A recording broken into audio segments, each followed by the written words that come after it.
अऊज़ुबिल्लाहि मिनश्शैतानिर्रजीम बिस्मिल्लाहिर्रहमानिर्रहीम अल्लाहुम्मा सल्लि अला मुहम्मदिन व अला आलि सय्यिदना व मौलाना मुहम्मदिन व बारिक व सल्लिम व सल्लि अलैहि।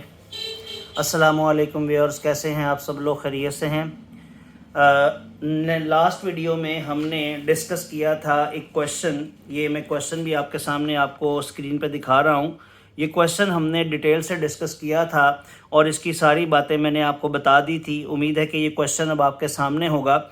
अब इस क्वेश्चन को मैं सॉल्व कर रहा हूँ, आपके सामने उसका सलूशन दे रहा हूँ कि इस क्वेश्चन को हमने सॉल्व कैसे करना है। ठीक है, अभी फ़िलहाल मैंने बताया था कि हम इस सवाल में सिर्फ इनकम स्टेटमेंट बनाएंगे। जो इसका दूसरा हिस्सा है रिक्वायरमेंट का, बैलेंस शीट, वो इंशाल्लाह जब बैलेंस शीट की डिस्कशन होगी तो उसमें हम इस क्वेश्चन को मुकम्मल करेंगे। ठीक है, तो अभी आप देखिएगा, ये आपके सामने क्वेश्चन का सलूशन है। सॉल्व करने के लिए अकाउंटिंग में सबसे पहले हमने टाइटल देना होता है। टाइटल मैंने आपको बताया है ये 3 लाइनों में हमेशा होता है। सबसे पहले हमने जो बिज़नेस का नाम है वो लिखना होता है कि बिज़नेस का नाम क्या है। जैसे कि इसमें क्वेश्चन में नाम लिखा हुआ था अल वाजिद इंडस्ट्रीज़। फिर सेकंड लाइन में हमने बताना होता है कि ये हम क्या बनाने जा रहे हैं, यानी कौन सा फॉर्मेट हम बनाने जा रहे हैं। तो हम बनाने जा रहे हैं इनकम स्टेटमेंट। ठीक है, और फिर थर्ड लाइन में हमने वो ड्यूरेशन बताना होता है जिस ड्यूरेशन के लिए ये इनकम स्टेटमेंट जो है या ये फॉर्मेट जो है वो बनाया जा रहा है। तो वो फॉर द ईयर एंडेड है 31 दिसंबर 2023। ठीक है जी। अब इसमें जैसा कि मैंने आपको बताया है, इनकम स्टेटमेंट का फॉर्मेट मैंने पहले भी डिस्कस किया हुआ है। 2 कॉलम हम बनाएंगे। ये लेफ़्ट साइड वाला कॉलम जो है ये इनर कॉलम कहलाता है। याद रखिएगा कि ये डेबिट का कॉलम नहीं है, और ये राइट साइड वाला कॉलम जो है ये क्रेडिट का कॉलम नहीं है। लेफ़्ट साइड वाला कॉलम जो है ये इनर कॉलम कहलाता है, और राइट साइड वाला कॉलम जो है ये वो आउटर कॉलम कहलाता है। इनर कॉलम में हम डिटेल्स देंगे और उस डिटेल्स की जो वर्किंग का आंसर होगा वो हम आउटर कॉलम में लेके जाएंगे। ठीक है जी।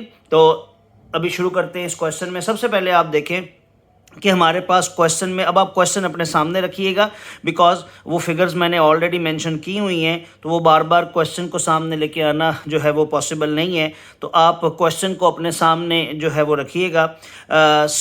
सेल सबसे पहले हमारे पास गिवन है। इसको हमने, जैसा कि मैंने बताया था कि सेल को लिखने से पहले आपने हमेशा ये देख लेना है कि क्या सवाल में सेल रिटर्न गिवन है या नहीं। ठीक है, सेल रिटर्न का दूसरा नाम मैंने आपको बताया था रिटर्न इनवर्ड होता है। रिटर्न इनवर्ड जो है वो सेल रिटर्न का दूसरा नाम है।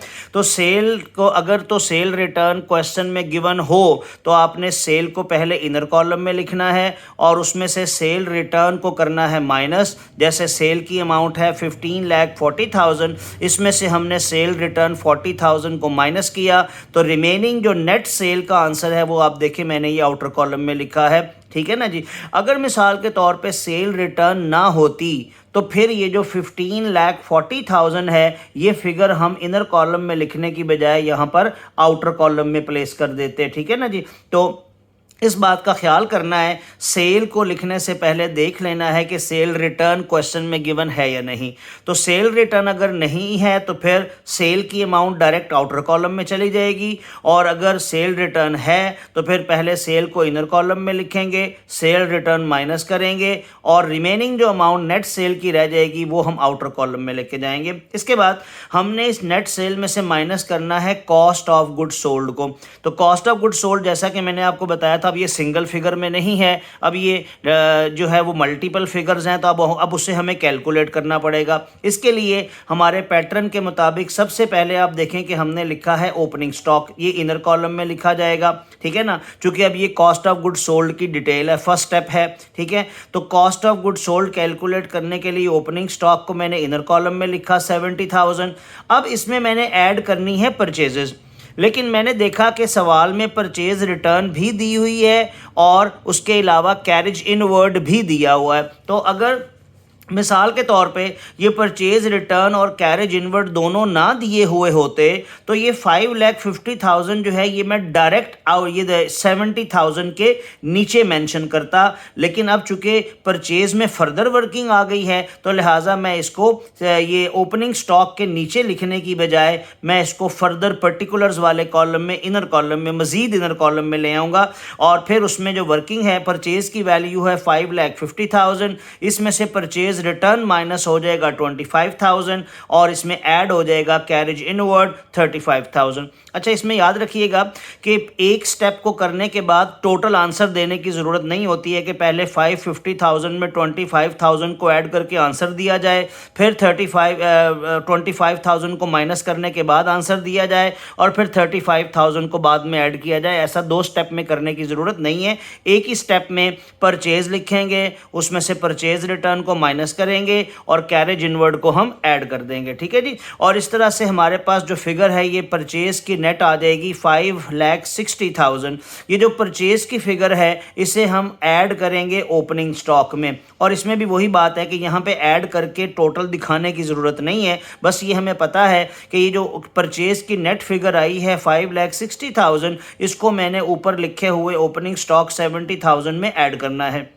इसके बाद इसमें से मैं माइनस कर दूंगा क्लोजिंग स्टॉक। तो क्लोजिंग स्टॉक क्वेश्चन में गिवन था, जो ट्रायल बैलेंस के बाहर गिवन था 95,000, उसको मैंने ब्रैकेट लगा के इसमें से माइनस करना है। अब 70,000 में ऐड हो जाएगा 5,60,000 और माइनस हो जाएगा 95,000। तो इन तीनों का जो नेट आंसर है ये यहाँ आउटर कॉलम में आ जाएगा। ठीक है, 5,35,000 जो है ये इस कॉस्ट ऑफ गुड सोल्ड की जो वर्किंग है उसका नेट आंसर आता है। ठीक है जी। अब इस कॉस्ट ऑफ गुड सोल्ड को मैंने ऊपर लिखी हुई जो नेट सेल है इसमें से मैंने माइनस करना है। ठीक है जी। याद रखिएगा कि आउटर कॉलम में जो फिगर्स हैं वो आपस में माइनस होनी है। नेट सेल 15 लाख है, 15 लाख है, और उसमें से माइनस करेंगे कॉस्ट ऑफ गुड सोल्ड का टोटल जो कि 5,35,000 है। तो इस तरह से हमारे पास ग्रॉस प्रॉफिट की वैल्यू आ जाती है 9,65,000। ठीक है।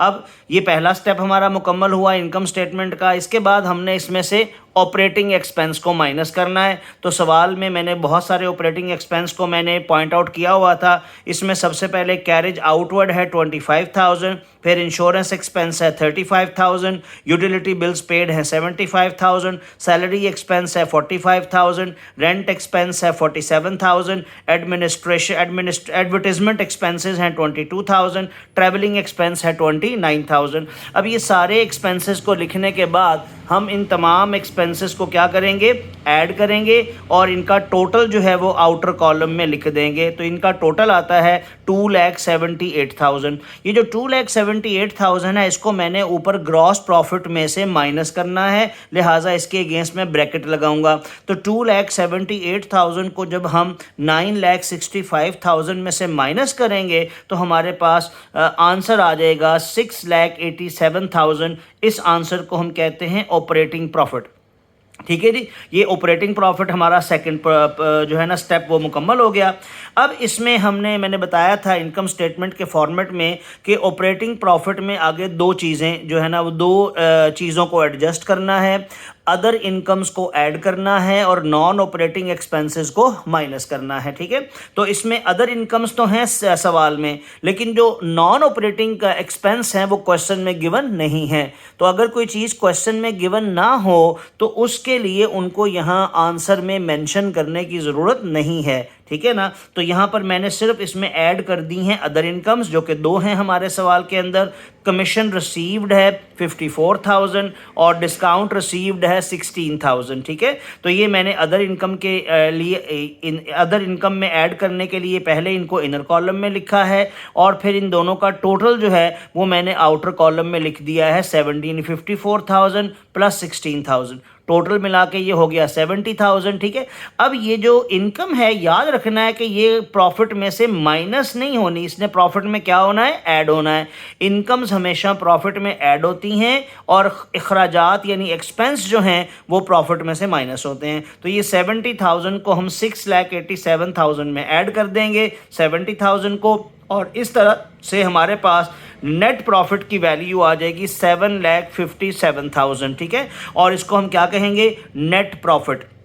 अब नेट प्रॉफिट को हमने कहाँ लेके जाना होता है, ये नेट प्रॉफिट के साथ हम मेंशन कर देते हैं कि this net profit will be transfer to balance sheet. ये ऑप्शनल होता है, अगर आप लिखना चाहें तो लिख लें, खाली नेट प्रॉफिट भी लिख दें तो वो भी दुरुस्त है, या नेट प्रॉफिट कैरिड फॉरवर्ड भी या कैरिड डाउन भी वो भी आप लिख सकते हैं। तो net profit transfer to balance sheet, इस तरह से ये हमारी इनकम स्टेटमेंट का जो फॉर्मेट है ये मुकम्मल होता है। ठीक है जी, उम्मीद है आपको ये एग्जाम्पल जो है इनकम स्टेटमेंट बनाने की ये समझ आ गई होगी, और अगर इसके बारे में कोई क्वेश्चन है आपके माइंड में तो प्लीज़ ज़रूर क्वेश्चन कीजिएगा कमेंट बॉक्स में, और इंशाल्लाह नेक्स्ट क्लास में हम फर्दर चीज़ों के साथ हाज़िर होंगे और उसमें हम डिस्कस करेंगे।